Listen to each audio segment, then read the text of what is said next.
Hello, welcome to this video. It is the Summer Solstice here, 2024, June 20th, and I am doing a reading as it is described in the title.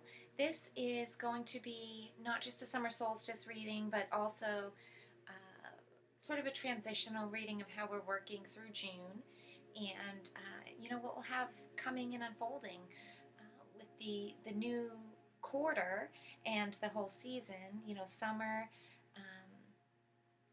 where I am, of course, in the world, but also how we're working through the month of June in the collective and individually, sort of within our own little group of the Saints and Angels readings that I do every Friday.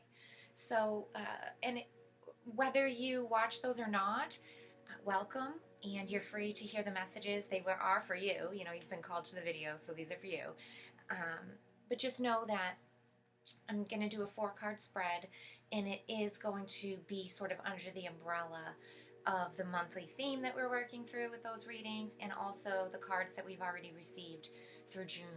I do a Friday reading every Friday. Yeah, duh. But yeah, sorry. The energies lately are so potent and exciting and new, and I'm really feeling a lot of different kinds of impacts. Happy, upbeat, euphoric, exciting, pulsating, really vibrant energies, but it's also playing a role on how concise I can make things and how much I stay on point, So forgive me for that, being a little bit off my mark, I thought it was just a great time to do a reading, especially, with the super changes and just the great energy that's flowing through. For a recap, and anybody who is new or has maybe not watched every kind of video that I have, every week, the theme for June is going to be the Knight of Pentacles, and that is our long-term message of lessons, and really it signifies in itself a quest or a journey, right, for the month. It tells us this month is really going to be an active seeking, where we play, the knight's role in our journey. We're very much on the forefront, making our way along the path, meeting obstacles, looking for the Holy Grail, That's the energy in essence for the whole month. And we have had healing cards this month as well. We've had this really strong nudge from Spirit that's like, the healing's within you, the answers are within you, locking into the belief and the faith within yourself to bring forward true healing and forgiveness and all of these great things that come with unconditional love and acceptance. The cards have been really speaking very bluntly about that.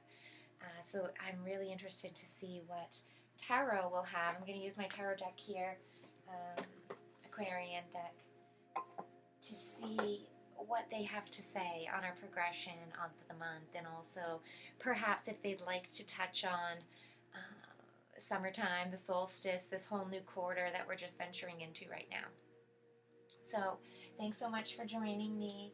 I'm going to take my deck out here, and like I said, I'm going to pull 4 cards, going to do a 4-card spread, and I do these here and there over the course of months sometimes, the last couple of years that I've been doing the Friday readings, just to touch base with the cards and see how we are interpreting and incorporating the messages.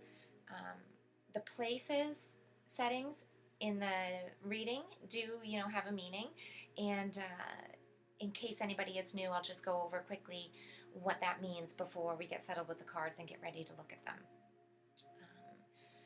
Not that they are carved in stone. Feel free to look at the cards in your own and see what you see there. It's not saying it has to fit that cookie cutter mold. They're just guidelines to help interpret the variables, in a more distinct way for yourself. I happen to really love doing spreads with real place settings. Some people don't like that, and sometimes I don't even do them, and sometimes I just do general reading with absolutely no spread, But today and for these transitional readings, I really like this 4-card spread where I have the first card in the center, and the first card will be what the cards want to speak about, the main message and sort of concept that they'd like us to focus on, and they will speak about. And through that first card comes the second card, which I usually place horizontally instead of vertically. And that's sort of like the obstacles, the boundaries, catalysts, these things that we are making our way through or over, either that you have been going through or will be going through, depending on the card, right? And what they want to talk about. But it's a sort of either a pat on the back of a great job. We've seen how you've met those goals, and you stumbled over some here or there. Maybe you feel like, but you did a great job, or maybe you cruised right through them, whatever the case might be. There'll be intricate sort of message in that second card about that, or things to come, like things that for the month ahead. It really is dependent on what a first card is, right? The third card will be talking, and I put that usually just straight up and down, vertical card to the left-hand side of the present focused card in the middle, the number 1. And that's because it signifies, the past. And it will be talking about things from this past month or so far in June, or maybe even stuff from before in the year that is current in some sort of way, either as words of wisdom and markers for reminders for us to keep a heads up about, or maybe they can even be North Stars, or sort of like the north on the compass that we need to realign and check back to and hearken back to, those sort of things. It depends again on the card. And the fourth and final cards will be sort of a premonition or future, where the directionality is headed for the near future, and also, or maybe things to come, things to watch out for, perhaps, or things to look forward to. Or all of the above. So that's the major gist of what I'll be doing in the reading. And I think sometimes I do a little meditation and things like that, but I don't think that I will do that here in this video today. I'll just get right down to the cards and just do a very quick sort of opening where we can just gather our thoughts for a moment. So don't feel like you need to sit and get settled or lay down or any of that stuff. I'm just going to ask if you would to please gravitate down into the present moment. Feel yourself centered for a moment, and if you can, close your eyes or just take a couple of conscious breaths and prepare to be a good audience as we thank these beautiful, beloved saints and angels, archangels, our guardian angels, those in spirit, the helpers and assisters, God, Source, Mother Earth, fairies, the elementals, our higher selves, all of these beings of higher density, frequencies, different than ours and yet the same, who witness and observe our beautiful journey here. We thank you for your audience so dearly, and we ask if you could please offer here on this spread divine wisdom or intelligence in the most prominent manner that you feel for this wonderful month of June that we're in, under our themes that we've already been talking about here, that I know you have already so graciously given your ears to us and your hearts. I won't repeat myself. But whatever you feel called to speak on, we thank you in advance. We offer our hearts and ears, our open minds and spirits. And we thank you for your guidance, advice, and support. Thank you, thank you, thank you. Okay, so now I'm going to shuffle my cards up here. Oh, this way.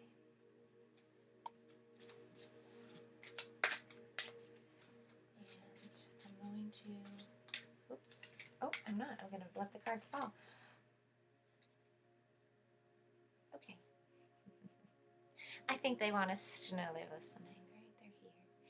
our theme. They're really going to speak on the theme. And perhaps the theme is very important, the Knight of Pentacles, right? Our journey through the real world, through the material world. I'm going to actually just leave this totally aside and not even include it in the 4. And what I'm going to do is I'm going to choose my 4 here, like sometimes I like to do. Fan them out and choose the 4. And we'll do our reading with the beautiful Knight of Pentacles here at the top, like overlooking everything. 1, 2, 3, and 4 came along, so we'll take 4 and 3. Thank you.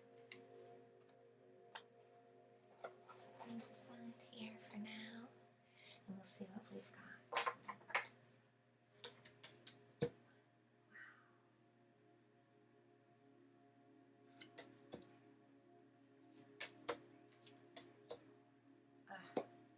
How beautiful. And there, here's the spread, if you can see. I'll talk about each one of them individually. And I will say, I feel like a great reflection in the reading. And so I'm going to just note that and say that the cards reversed are all reversed. And when I'm flipping them, I felt like they were upside down, sort of. So I think the reversal message, I'm going to read them upright, really, and allow to speak to the light and to the positivity of the cards. And I'm going to actually receive and take that reversal as personal notes to self, sort of, in my own markers, to know that they are things that are personal to-dos on my list. Feel free to incorporate them as yours as well, if you feel particular calling to that work right now. If when you hear the upright versions of all the cards, you know the layers of the onion are ready to peel back, sort of, right? They feel like, ooh, I need crinkly, like whether agitated or whether ready to let go or whatever they feel like. The light signatures that I'm going to talk about the meaning of the card within, the upright versions. If you feel that, go for the digging and know that the reversal is the meaning that calls to you. But I feel like with the collective and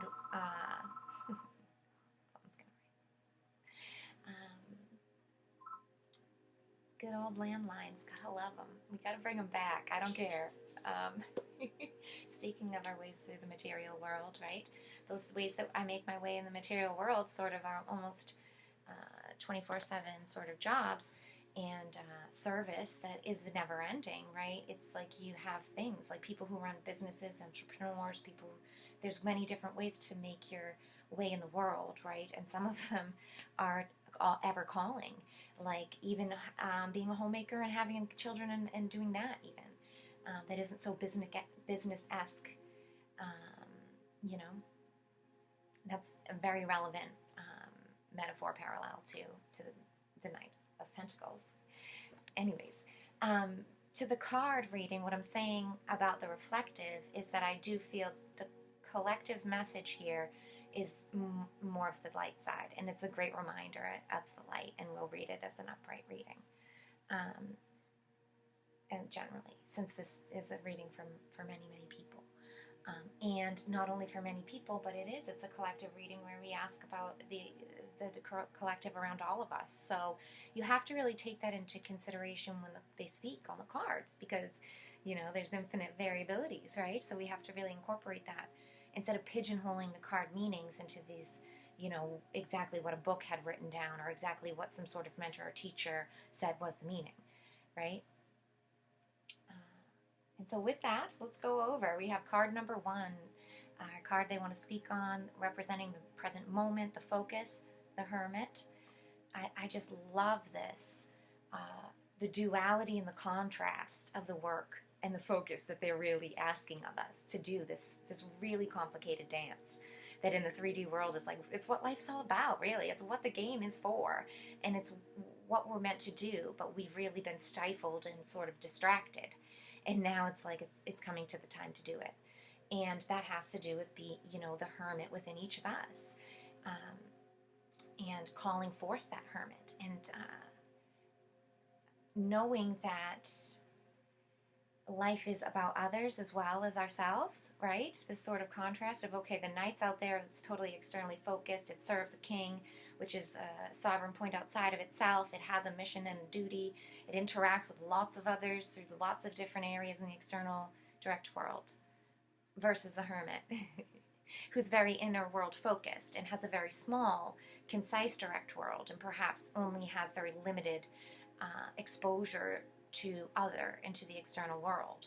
And in fact, I mean, that's kind of the point in the hermit archetype, perhaps the other of external world that it has a lot of communication with and is more comfortable with communication might even be the world of the nature, of animals. It might be a forest, it might be only a few people, it might be no people.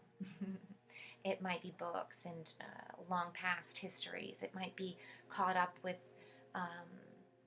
hermetic journey inside, with downloads of ancestors and your higher self and things that are just totally anchored in the Akashic or in the other or in imagination space. All of those things are relative, important, and accessible to each one of us. They're very individual. They're tailor-fit to each one of us. And learning and knowing those and owning those, and then knowing how we can assert them out in the external world. What a trial and error process. What a thing that you have to really learn malleably how to do. You need to stumble your way through it. It's like learning to ride a bicycle or roller skate. There's no ifs, ands, or buts about it. You're going to get some bumps and bruises. You're falling, but there's strength gained in them, and there's lots of diverse lessons and variables that are learned through the many times that we go through that. And I think spending some time with the comparisons about how we make our way in the world versus the hermit within us and what our callings of our hermetic self is, and allowing yourself to step into both those roles, maybe if you've never stepped into one or the other either, right? Maybe you've never allowed yourself to be the hermit. Maybe you're super externally focused, an extrovert, or even an introvert who feels one of those martyrs or doormat type who has to be always servicing others but wishes you didn't have to be. Perhaps this is a calling and time to really just own that and focus on that, the right to be that archetype. And so, yeah, underneath the scope of this hermetic journey that we're on and enlivening it, right? We have the second card, which is the Nine of Swords. And the Nine of Swords is kind of one of those dramatic, traditional tarot, a little scary bit of card. However, what I really see is the great scope of the Nine, the completion of the threshold. The Nine represents the boundary. It really sets, okay, this is different from other because why? This is a thing. This is a whole thing, whatever it might be.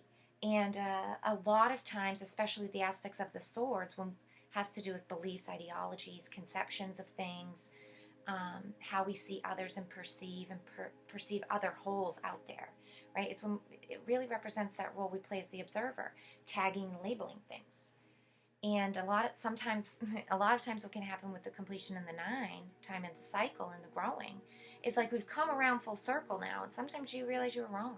Sometimes you realize your initial start off or your preconceptions and assumptions were incorrect. And there's a lot of facing that.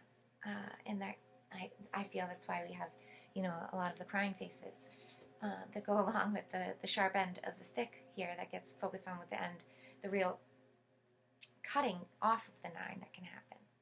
This happens when we grow inorganically and we push forward projects, ideas, and relationships that are not meant to be, even through the signs and symptoms that they're not working.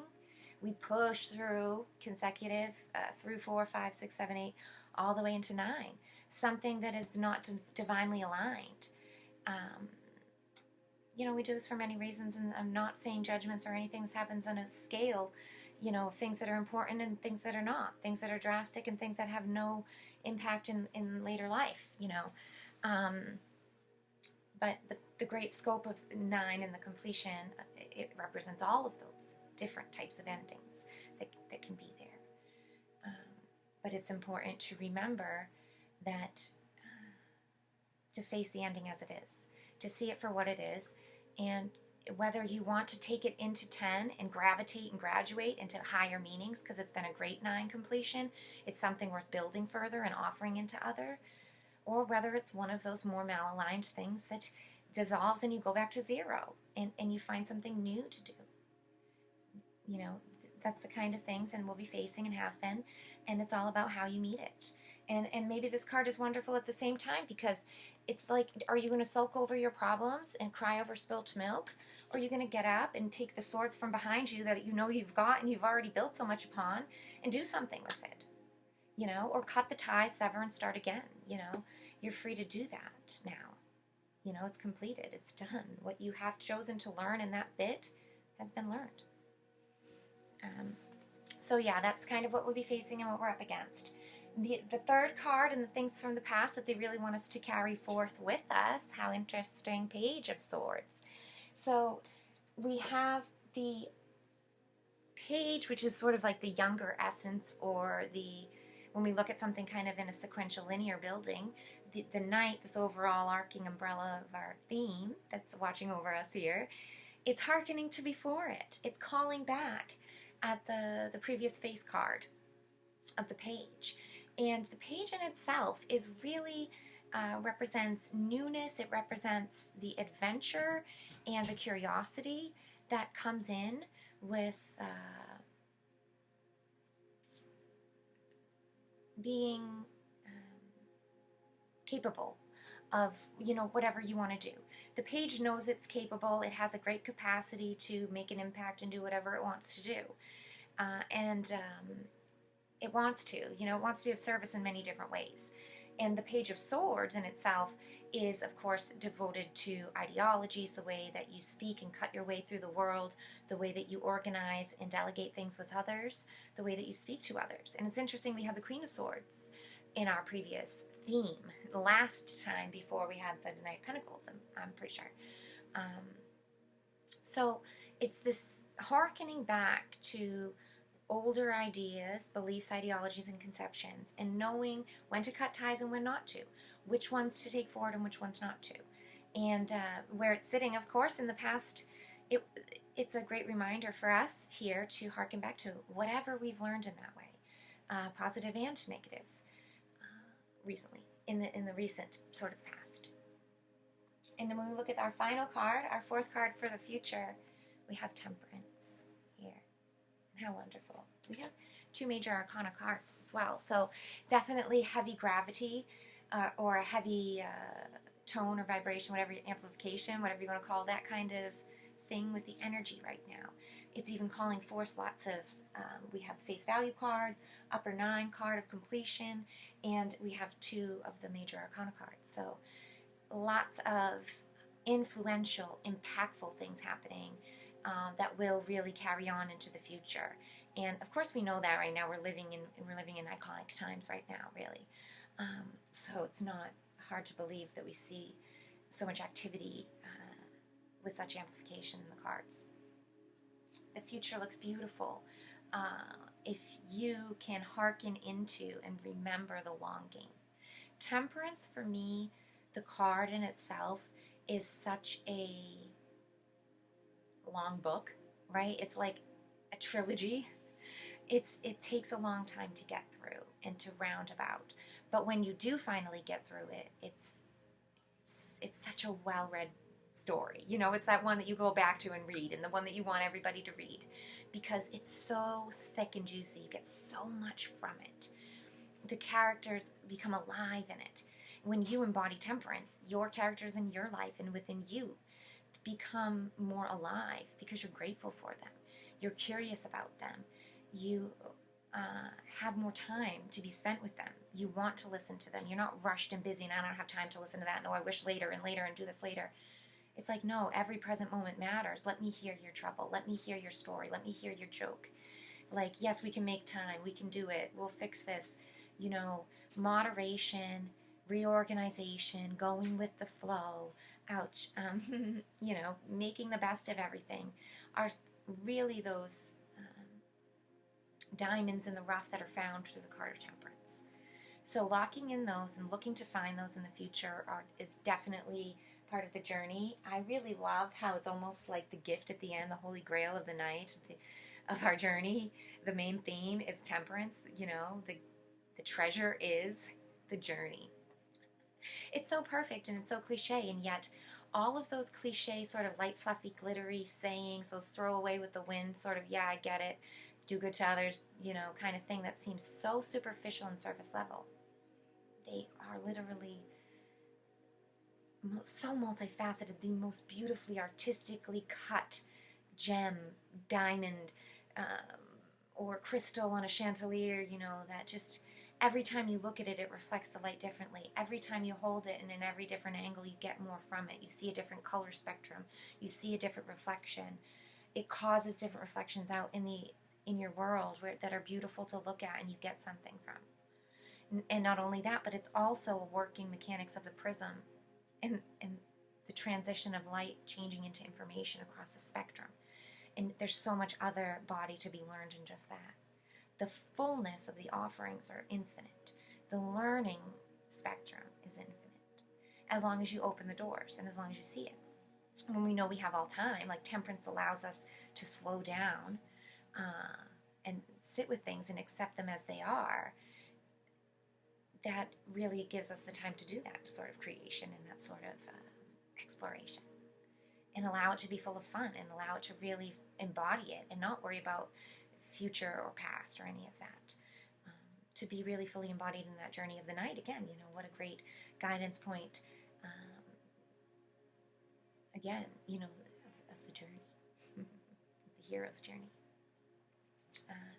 So wow, what a powerful reading. I'm going to leave it there for now. I might create a little readable blog and talk a little bit more about it. So check my Telegram for that link if you're interested in that later in the days to come here. I'd love to hear your comments or replies. Love to hear if it resonates with you or not. Feel free to send me emails or make comments on the video. In the meantime, you can find me always over on my website, amariespeaks.com, or Telegram, YouTube, Spotify. Yeah. Links below always. So thank you. Thank you so much for your audience and your time. Thank you for your contribution to our collective. And of course for taking the time to hear messages and pull out those skeleton key bits of enlightenment that are coming through for the cards for you. Maybe things I didn't even speak on or touch on that you see. Love that. Appreciate it so much. And